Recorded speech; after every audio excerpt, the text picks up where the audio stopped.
આજે સમગ્ર વાવથરાદ જિલ્લામાં ઉત્સવના માહોલ વચ્ચે ધૂળેટી પર્વની ઉજવણી કરવામાં આવી રહી છે।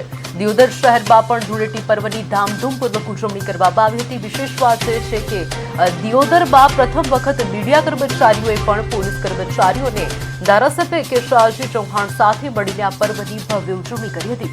દિયોદર પોલીસ સ્ટેશન ખાતે પોલીસ કર્મચારીઓએ અબીલ અને ગુલાલની છોડો વચ્ચે એકબીજાને રંગ લગાવીને ધૂળેટી પર્વની ભવ્ય ઉજવણી કરી હતી, જેમાં મીડિયા કર્મચારીઓ પણ જોડાયા હતા।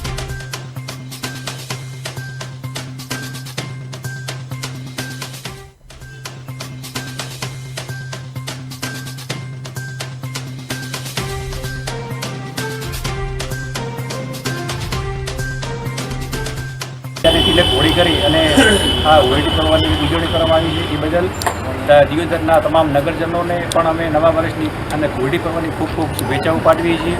આજ રોજ સવારથી જ નાના બાળકો દ્વારા પણ તમે જોઈ રહ્યા છો કે દિયોદરની અંદર એકદમ સાદા કલરથી એકબીજાના કલર નાખી અને રંગબેરંગી પર્વ નિમિત્તે આપનું જીવન એકદમ નવું પર્વ છે, એટલે આપના જીવનની અંદર પણ રંગબેરંગી જીવન જીવે અને રહો એ નિમિત્તેની દરેકને શુભેચ્છાઓ પાઠવવામાં આવી।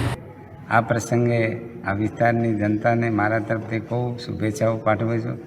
ખાસ કરીને આજે મીડિયાના મિત્રો એ મારી સાથે ધૂળેટી રમવા માટે પધાર્યા, એમને પણ ખૂબ શુભેચ્છાઓ પાઠવું છું। આપણા સૌ સાથે મળી અને આપણા વિસ્તારમાં કાયમી હર્ષ ઉલ્લાસ રહે એવું વાતાવરણ રહે અને આ વિસ્તારનો ખૂબ વિકાસ થાય। એમના જે પરંપરાગત ગાણાઓ છે, પરંપરાગત જે નૃત્ય છે, વાદ્ય છે, એ બધું કરી અને અમારી સાથે એમને પણ રંગેચંગે આ પ્રસંગ ઉજવ્યો છે। આજે વાવથરા જિલ્લાના તમામ પોલીસ સ્ટેશન ખાતે દરેક પોલીસ પરિવારે આજે હોળી ધૂળેટીનો આ પર્વ ઉજવ્યો છે અને દેશની એક દેશભક્તિનો જે રંગ છે એ પણ એક અલગ જ રંગ છે અને એને પણ આજે આપણે ધૂળેટીના પર્વએ યાદ કરવો જોઈએ। હોળી કરી અને આ હોળી